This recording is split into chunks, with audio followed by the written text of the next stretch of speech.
అందరికీ నమస్తే. నా పేరు Sudha. Welcome to sweet home cute family. అందరూ ఎలా ఉన్నారు? బాగున్నారా? మేము బాగున్నాం. మీరు ఎలా ఉన్నారో కామెంట్లో చెప్పండి. ఈరోజు నేను మినప పొట్టుతో వడియాలు పెడుతున్నాను అనమాట. పప్పులోకి సాంబార్లోకి అద్దరిపోయే కాంబినేషన్. మినపప్పు పొట్టు తీసేస్తాం కదా, అంటే ఇడ్లీకో దోశకో పప్పు వేసుకుంటాం కదా, మినపప్పు కాకుండా పొట్టు పప్పు అనమాట. ఆ పొట్టుని క్లీన్ చేసి తీసేస్తాం కదా, దాన్ని పడేయాల్సిన పని లేదు. దాంతో కూడా వడియాలు పెట్టేసుకోవచ్చు. ఎలా పెట్టాలో ఈ వీడియోలో చూపిస్తాను. ఏదైనా చెయ్యాలి అనుకున్నాక ఆగుతాం ఏంటి, అలా అయినా చేసేయాల్సిందే కదా. అందుకే పొద్దున్నే లేచి మా బాబుని రెడీ చేసేసాను. ఈరోజు వాడికి హాలిడే, ఇంట్లోనే ఉంటాడు. సో అందుకే నేను ఈరోజు ఈ పని పెట్టుకున్నాను అనమాట. బాబుకి స్నానం చేపించేసి టిఫిన్ పెట్టేస్తే వాడి పని అయిపోతుంది. వాడు ఆడుకుంటాడు. ఆ తర్వాత నా పని నేను చేసుకోవచ్చు. అందుకే మా ఇద్దరి కోసం దోశలు వేసేసాను. ఇంకా వాడికి పెట్టేసి నేను కూడా తినేసా. ఇప్పుడు వడియాలు ఎలా పెట్టుకోవాలో చూసేద్దామా. నేనైతే 2 గ్లాసుల పప్పు తీసుకున్నాను, ఇడ్లీకి దోశకి అనమాట. సో 2 గ్లాసుల పప్పు కడిగితే నాకు ఈ మాత్రం పొట్టు వచ్చింది. పొట్టుని క్లీన్ చేసేసిన తర్వాత అందులోని 3-4 సార్లు వాటర్ పోసి బాగా క్లీన్ చేసుకోవాలి. మట్టి అది ఉంటుంది కదా, అది పోయే వరకు బాగా క్లీన్ చేసుకొని దానికి ఫుల్గా మునిగే వరకు నీళ్లు పోసి ఫ్రిడ్జ్లో పెట్టుకున్నాను. ఇది ఇడ్లీ రుబ్బేటప్పుడు బ్యాటర్ వస్తుంది కదా, దాన్ని రవ్వ కలపకుండా ఓన్లీ మినప్పప్పు పిండి అనమాట అది. ఈ 2 కలిపి వడియాలు పెట్టుకోవాలన్నమాట. దానికోసం ఒక మిక్సీ జార్లో ఒక 10-12 పచ్చిమిరపకాయలు తీసుకోండి మీ కారానికి తగ్గట్టుగా. దాని తర్వాత 2 ఇంచుల అల్లం ముక్క, కొంచెం జీలకర్ర, మీ టేస్ట్కి తగ్గట్టుగా ఉప్పు తీసుకొని బాగా మిక్సీ పట్టండి.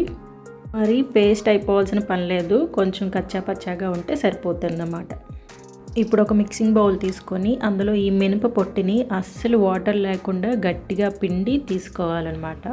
వాటర్ ఉంటే లూజ్ అయిపోతుంది. సో గట్టిగా పిండి పొట్టు మొత్తం బౌల్లోకి తీసుకోండి. దాని తర్వాత మినప పిండి తీసి ఉంచాం కదా, ఉత్తిది నూక అంటే రవ్వ కలపకుండా ఉంచింది, ఇది కూడా వేసుకోండి. ఇది దేనికోసం అంటే బైండింగ్ కోసం అనమాట. అంటే వడియాలు పెట్టేటప్పుడు నిలబడాలి కదా, అందుకు ఈ పిండి మాత్రం చాలా గట్టిగానే ఉండాలి.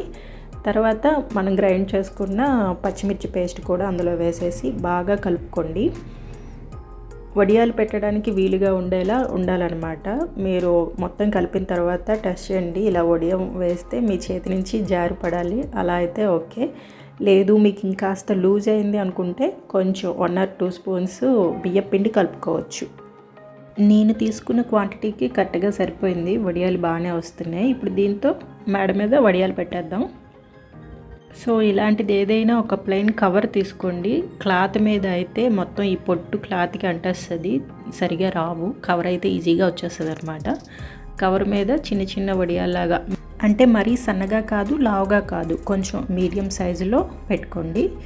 ఇది ఎండడానికి పెద్ద టైం ఏం పట్టదు. ఈ ఊళ్ళో బెంగళూరులో అంత ఎండ ఉండదు కాబట్టి నాకు 4 days పట్టింది.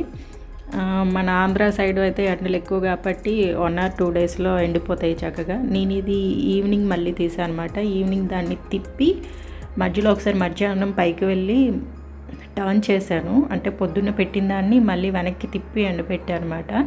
సో ఇలా వచ్చినాయి. వీటిని ఒక ప్లేట్లో తీసేసుకున్నాను. వీటినే మళ్ళీ 4 days ఎండలో ఎండబెట్టాను. అంటే మాకు ఇక్కడ ఎండలు చాలా తక్కువ అనమాట.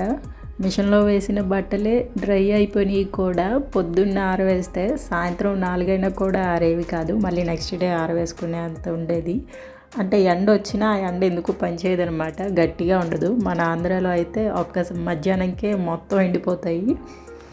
అందుకని నేను 4 రోజులు ఎండబెట్టాల్సి వచ్చింది. ఇది నెక్స్ట్ డే 2 ప్లేట్స్లో సర్ది కొంచెం దూరంగా ఎండబెట్టాను అనమాట. అంటే ఎండ తక్కువ అని చెప్పాను కదా, సో దగ్గరగా ఉంటే అంత ఫాస్ట్గా ఎండవని చెప్పి 2 ప్లేట్స్లో పెట్టి మొత్తం 4 days ఎండబెట్టాను. ఇలా బాగా ఎండిపోయిన తర్వాత ఒక ఎయిర్ టైట్ డబ్బాలో పెట్టుకోండి. ఎన్ని రోజులైనా నిల్వ ఉంటుంది. మీరు చెక్ చేసుకోండి, అసలు ఎక్కడ చెమ్మ కానీ పదునులాగా ఏమీ ఉండకూడదనమాట. బాగా ఎండిపోయిన తర్వాత మాత్రమే స్టోర్ చేసుకోండి. ఎన్ని రోజులైనా ఇవి నిల్వ ఉంటాయి. మీకు మధ్యలో ఏమైనా చిన్నగా స్మెల్ వస్తుంది అనిపిస్తే మళ్ళీ ఒకసారి ఎండలో పెడితే సరిపోతుంది.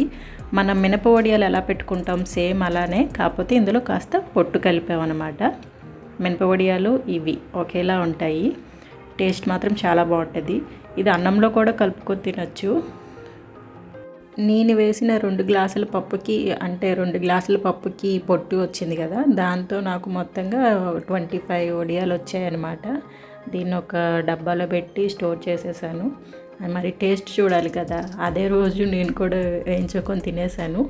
నూనె వేడిగా ఉండాలి, అంటే మీడియం హీట్లో ఉంటే సరిపోతుంది. వేగడానికి ఎక్కువ టైం పట్టదు, వేసి వేయంగానే రెడ్ కలర్లోకి వచ్చేస్తాయి. అలా కాస్త అటు ఇటు 2 సార్లు తిప్పి తీసేస్తే సరిపోతుంది. ఎక్కువసేపు ఉంటే నల్లగా అయిపోతాయి, తినడానికి అంత బాగోదనమాట. ఇలా కొంచెం బ్రౌన్ కలర్ రెడ్ కలర్లో ఉండేటప్పుడే బాగుంటాయి. 1 లేదా 2 అలా వేయించి తీసుకోండి. ఎక్కువగా ఒకేసారి వేయించేస్తే ఒకటి తీసేలోపు ఇంకోటి ఖచ్చితంగా మాడిపోతుంది. సో అందుకని ఒక్కొక్కటిగా వేయించుకుంటే బెటర్ అని నా ఒపీనియన్.